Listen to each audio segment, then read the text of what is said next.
যারা সার্বিয়ার জন্য এই মুহূর্তে ফাইল সাবমিট করবেন বলে ভাবতেছেন, তাদের জন্য সময় নিয়ে যাদের কনফিউশন আছে, তাদের জন্য এই ভিডিওটি খুবই গুরুত্বপূর্ণ। তো সার্বিয়াতে এই মুহূর্তে যারা ফাইল সাবমিট করবেন তাদের হাতে সময় রাখতে হবে মিনিমাম 6 থেকে 8 মাস। এখন এজেন্সি আপনাকে যেটাই বলুক, অথবা ফাইল নেওয়ার জন্য এজেন্সিগুলো যেই হিসাবে আপনার সাথে কথা বলুক না কেন, আপনার হাতে মিনিমাম 8 মাস সময় রাখা লাগবে।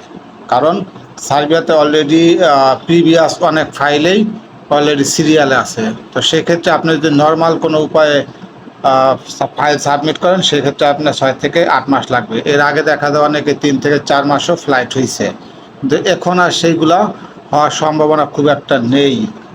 তো যাদের হাতে এই পরিমাণ সময় আছে তারাই কেবল এজেন্সির সাথে যোগাযোগ করেন এবং ফাইল সাবমিট করেন। তবে নিরাশ হওয়ার কোনো কারণ নাই, লেগে থাকেন, ইনশাল্লাহ আপনার কাজ হবে। ইউরোপে যাওয়ার জন্য আগ্রহী আছেন, তাদের জন্য আসলে ধৈর্যটাই হচ্ছে গুরুত্বপূর্ণ বিষয়। ধৈর্য ধরতে হবে, টাকা থাকতে হবে। আর যাদের বাজেটের সমস্যা নেই, তারা ইমার্জেন্সি স্লটে ফাইল সাবমিট করতে পারেন। সেক্ষেত্রে 3 মাসের ভিতরেই অনেক এজেন্সিগুলো কাজ করতেছে। এটা সম্ভব 3 মাসের ভিতরে। যারা কাজ করতে চান তাদের খরচটা একটু বেশি হবে, কিন্তু কাজ হয়ে যাবে দ্রুতই। ভালো থাকবেন।